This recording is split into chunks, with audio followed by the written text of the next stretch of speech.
अरे काय घरात कोणी आहे की नाही? ये अक्षता उतर आधी खाली. आधीच आमच्या डोक्यावर बसलेस, आता काकाच्या डोक्यावर पण बसतेस. घसरून पडेल. काय रे? काय माहिती ना, वरचा प्रदेश सुपीक जरी असला ना तरी सपाट आहे. उतर खाली चल. अगं पण मी अपळून नाही बसले, त्यांनीच विचारलं तू बसशील का आणि तू बसलीस. त्यांनी गाडी घेतलीये. अरे वा, नवीन. ठीक आहे, नवीन कुठली घ्यायला? लोकांनी कचरा म्हणून टाकून दिलेली जुनी गाडी घ्यायची, तिला चांगलं तेल पाणी करायचं, चालती बोलती करायची, 4 दिवस वापरायची आणि कोणी मासा गळायला लागला की फुकून टाकायची. बर बर बर बर, म्हणून तू माझ्याकडे आलायस का? अरे बस क्या मैडम, आप खाली हुकुम करो कौन सा गाडी खड़ा करू. नको रे बाबा, एवढी माझी ऐपत नाही. बरं, त्या दुसऱ्या 2 हिरोईनी कुठे आहेत? एक हिरोईन काहीतरी वाचत बसली असेल आणि दुसरी सुपर मॉडेल वॉकमन ऐकत बसली असेल. हो ना. चिंगे, जा बघू, दोघींना बोलून आण जा.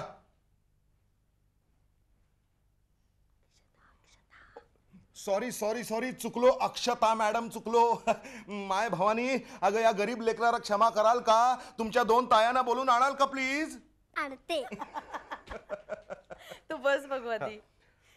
ऐक आकांक्षा, अनुष्का, आकांक्षा, अरे काय करताय का तुम्ही वरती? हळू बोल, आजूबाजूचे लोक काय म्हणतील मला. अरे हो हो, तू हेडमास्टरीन झालीस नाही का? पण मला पार्टी कुठे मिळाले?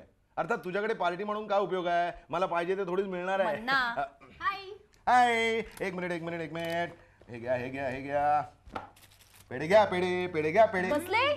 हे घे, ओय ओय ओय, हे घ्या, हे तू घे. कसले पेढे? अगं मी नवीन एक ट्रॅव्हलिंग कंपनी काढली आहे, सीमा ट्रॅव्हल कंपनी. मग आता काय करणार आहे माहिती ना, लोकांना गाडी भाड्याने देणार आणि घर बसल्या पैसा कमवणार. वा. पण हे सगळं कशाला? तुझं तर गॅरेज आहे ना? अगं माझं कुठलं आलंय गॅरेज? ते गॅरेज आहे किरणच्या मालकीचं. त्याच्या कमाईवर कशाला आपण जागा? बरोबर. म्हणून मी आपली जुनीच गाडी घेतली, पण अशी बनवली ना, नवीन गाडी काय पडेल. मग पहिली ट्रिप कुठे मारली माहिती का? अष्टविनायक. वा. आता बघ, लकच लक सीमा ट्रॅव्हल्स. या ए मन्ना काका, तू आज कसा काय आलास? अगं त्याने कानातलं काढ, तिच्या कानातलं काढते. हो काढते. तू एवढ्या जोरानं कशाला बोंबलते? मी काय बहिरा नाही, मला ऐकायला येत आहे. आणि मी मगाशीच आलोय. कशासाठी आलो ते सगळ्यांना आधीच सांगून झालंय, कळलं का? पेढा खाल्ला तेव्हा नाही प्रश्न विचार. हे पण तू सीमा वहिनीला आणायला पाहिजे होतंस आज. अरे हो, सीमाला आणायला हरकत नव्हती, पण सवयच राहिली नाही बायकोला बरोबर घेऊन फिरायची. आणि ती म्हणाली नाही येते म्हणून. कशी म्हणेल? ती गरीब आहे बिचारी. जरा म्हणाली असती ना तर लगेच सुद्धा पाराचा. नाही, हल्ली माझं वागणं बदललेलं आहे. काय सांगतोस का? मी बायकोवर प्रेम करायला लागलेलो आहे. अगं या किरणच्या बायकोनी ना आमच्या घराण्याचं वळणच बदलून टाकलंय. नशीब रे बाबा, सुनेचं तरी ऐकतोस तू. येस. हे बाय द वे, तुम्ही चला सगळ्या जणींनी तयार व्हा. चला तयार व्हा. आज सीमा ट्रॅव्हल तर्फे सगळ्यांना पार्टी आहे. वा, जा पळा, छान ड्रेस घाला. पटकन तयार होऊन यायचं. आणि तू काय सगळ्यांना ऑर्डर सोडतेस? तू पण तयार होत. नाही, मी नाही येणार. नाही, तुला यावंच तू लागेल. मुलींना घेऊन जा. ही तुझी नेहमीची नाटकं आहेत, मी अजिबात ऐकून घेणार नाही. नको रे, मला आणि नाही त्या तुझ्या रत्नागिरीच्या म्हातारीला पण तयार व्हायला सांग. अक्काला? येस, आज रत्नागिरी हा शब्द सुद्धा ऐकून घेणार नाही म्हणा. हसत बसू नको, तयार हो बघू. चल उठ. हो रे बाबा, जाते. अजून एक पेढा घे बाहेर. मी दोष कोणालाच देत नाही म्हणा. आणि दोष देऊन तरी काय उपयोग आहे? अगं 35-40 वर्षाचं मध्ये अंतर पडलं. काय भावना असणार आहे? तो त्याच्या जागी सुखी आहे आणि मी माझ्या जागी. मी माझ्या जागी इथे सगळा घोटाळा होतो आणि मी माझ्या भावना नाही लपवू शकत. अक्का, अगं पण तुझी सून कशी आहे? चांगली, खूप प्रेमळ आहे. अगं 4-2 सुखाचे जे काही क्षण मला मिळाले ना, ते तिच्यामुळेच. कामसू आहे, सगळं काम कसं अगदी चट आवरत असते. सगळ्या घरावर तिची छाप आहे. आणि गोपाळराव? गोपाळराव अगं लहानपणापासून पोळलेला माणूस तो. त्याच्या चेहऱ्यावर सुख दुःख काही भावना नाहीत. इतक्या दिवसात मला त्याने आई म्हणून सुद्धा हाक मारली. मायलेकराचं नातंच काही नाही असंच वागत होता तो. पण माणूस म्हणून चांगला. बायकोला पोरांना सुखात ठेवले. सगळं घरात घेतलेलं आहे. सगळ्यांच्या उशी पुरवतो. एवढं करून पैसा गाठीला बांधू नये. अरे वा. आणि अक्का तुझी नातवंड कशी आहेत? 2 नातू. मोठा केदार आणि धाकटा कुणाल. केदार बरा आहे तसा, म्हणजे आपणहून बोलत नाही, पण जर दुसरा माणूस 2 शब्द बोलला तर उत्तर देतो. धाकटा कुणाल मात्र त्याचा राग माझ्यावर जास्त होता. अगं कारण त्याची खोली मला दिली होती ना. अच्छा अच्छा. प्रत्येकाच्या चौकटी बांधलेल्या होत्या. त्या चौकटीवर, त्या घरावर, त्यांच्या जागेवर मी अतिक्रमण केलं होतं. एकट्या सुनेचाच काय तो मला आसरा होता. पण ती तरी किती दिवस देणार मला ग. शेवटी मला कळून आलं की माझी जागा इथेच आहे. मी त्यांच्या सुखावर अतिक्रमण करत होते, पण आता मी इथे सुखात आहे. तेही तिकडे सुखात असतील. अक्का असं म्हणतात की जगात कुणाचंही कुणा वाचून काही अडत नाही. पण अक्का, आमचं मात्र तुझ्या वाचून अडतं. खरंच. अगं ह्या घरात नुसतं तुझं असणं हे सुद्धा खूप आहे ग. सगळ्यांना तुझा आधार वाटतो अक्का.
अरे हो, जरा फोन तर घेऊ दे मला. हॅलो, हा बोल सुधा. हा अगं काही काळजी करू नकोस, मुली अतिशय मजेत आहेत, खेळतायत, बागडतायत. हा म्हणजे काय, प्रश्नच नाही. नाही नाही, हे बघ, तू काही काळजी करू नकोस. किरण त्यांना स्वतः गाडीतनं घरी सोडेल. ओके, डोंट वरी. चल बाय. ए अरे आवरा, आईचा फोन आलाय, आवरा लवकर.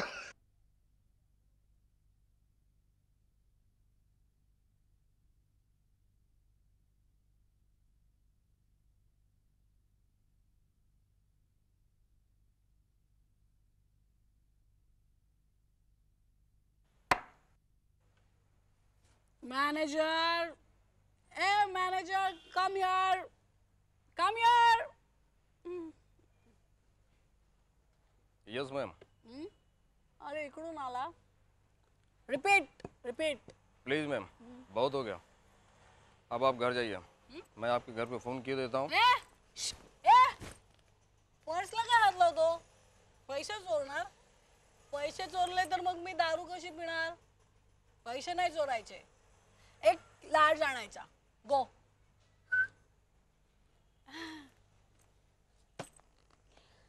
वन लार्ज और Sushma. Waiter, yes sir. Purse में पैसे नहीं है, दारू मांग रही है. घर बार का पता पूछ लो और रिक्शे में बिठा के जाने दो उसे. Okay sir. अहो बाईसाहेब, चला मी तुम्हाला रिक्षात बसवतो. ए शी, डोंट टच मी. हात नाही लावायचा मला. तू का आलाय? पेग नाही आणला? अरे पेग आण ना. अच्छा लार्ज नाही ना, तर मग एक स्मॉल आण. स्मॉल. वेटर इकडे. अरे मी सांगितलं ना तुला, स्मॉल चालेल. Yes sir. कब से बेचारी वो पेग मांग रही है. इस तरह पीने वाले को नाराज नहीं करते. और एक पेग देने से तुम्हारा होटल डूबने वाला नहीं है. अरे सर, ती काय एका पेगवर थांबणारी आहे काय? ती आमची दररोजची कस्टमर आहे. दररोज 7-8 पेग झाल्याशिवाय उठत नाही. जवळजवळ उचलून बाहेर फेकावे लागते साहेब. आणि तुम्हाला सांगू साहेब, तिच्याकडे पैसेच नसतात. पैसे मी देतो, जा पेग दे तिला. ठीक आहे साहेब.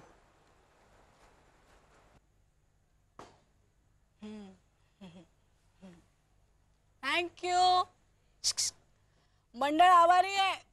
तुमचे उपकार मी कधीच विसरणार नाही. थँक्यू. ए पेग आण लवकर.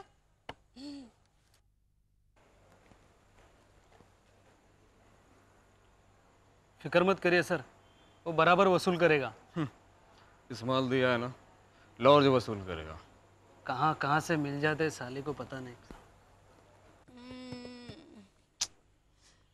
अरे थँक्यू. तुला नाही, त्याला. चीयर्स. साहेब मजा आहे बाकी तुमची.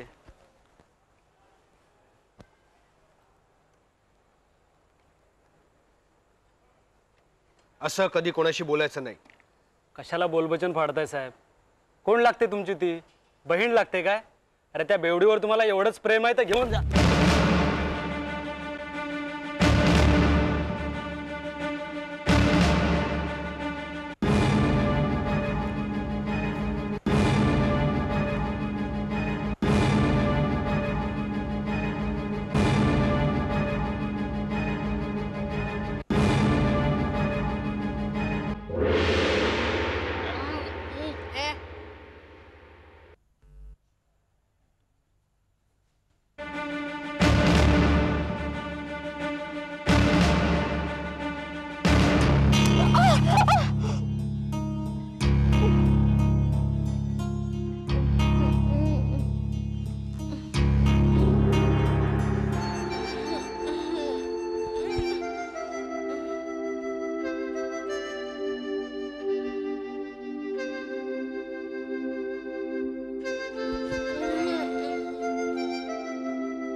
काय ग आदळपट करायला काय झालं?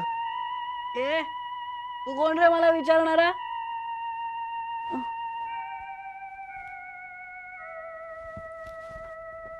हे तू काल बार मध्ये दारू पिऊन तराट होतीस तर मी तुला घरी घेऊन आलो तेव्हा नाही विचारलंस?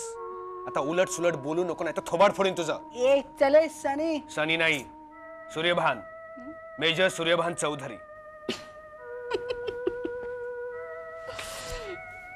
काय रे मला सांग, हा सूर्यभान कोण आहे? माझं पाळण्यातलं नाव. कॉलेजमध्ये असताना सूर्यभानचा सनी केव्हा झालं माझं मलाच कळलं नाही. आता आर्मी मध्ये मी मेजर म्हणून. तू असा लगेच आर्मी मध्ये मेजर कसं झाला? लगेच नाही, 7 वर्ष लागली त्याला. 7 वर्ष. बरं झालं तू आर्मी मध्ये आहे. आता मला ना तुला काय वाटलं आर्मी स्टोअर मधून तुला दारू मिळेल? एक थेंब सुद्धा मिळणार नाही. का तू पित नाही मग काल बार मध्ये कसा आला होतास? मी पितो पण युनिफॉर्म मध्ये नाही. माझं पोस्टिंग इथेच झालं, सांताक्रूजला, वाकोला कॅम्प मध्ये. आमच्या कर्नल साहेबांना सोडायला आलो होतो एअरपोर्टला. फ्लाईट डिले झालं म्हणून मी मिळेल त्या हॉटेलमध्ये शिरलो तर तू तिथे होतीस, दारू पीत बरळत होतीस. अँड माइंड वेल, मी दारू इतकी पीत नाही की कुठेही लोळा गोळा होऊन पडेन. I am impress sir. Major, मला तुझ्या आर्मी मधल्या लाईफ बद्दल सांग. चल उठ, चहा बनव माझ्यासाठी. काय चाललंय तुझं? तोंडाला दारूचा वास येतो सगळा. आणि त्या सनीला विसरायचं आता, तुझ्या जादूंना भुलणारा. कळलं? चल उठ, चहा बनव माझ्यासाठी. चहा पिन आणि मी जाईन आता इथून. नाही तू थांब ना. पुढच्या वेळेला मी नक्की येईन, पण नक्की जेव्हा तू शुद्धीत असशील तेव्हाच. नक्की नक्की शुद्धीत असशील तेव्हाच. शुद्धीत उद्या संध्याकाळी तू जेवायलाच ये. येईन. गुड. चहा बनव माझ्यासाठी. Yes sir. मेजर.